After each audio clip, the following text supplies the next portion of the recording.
In this video, I show you how to fix Instagram. Your email address may not be secure. This email address associated with your account may be at risk problem.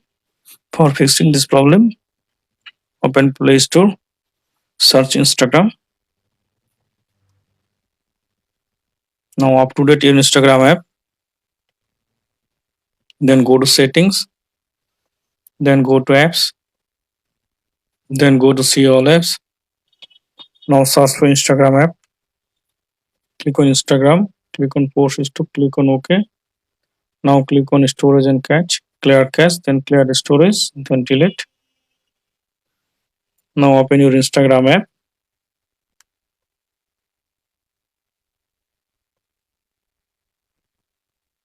Then log into your account.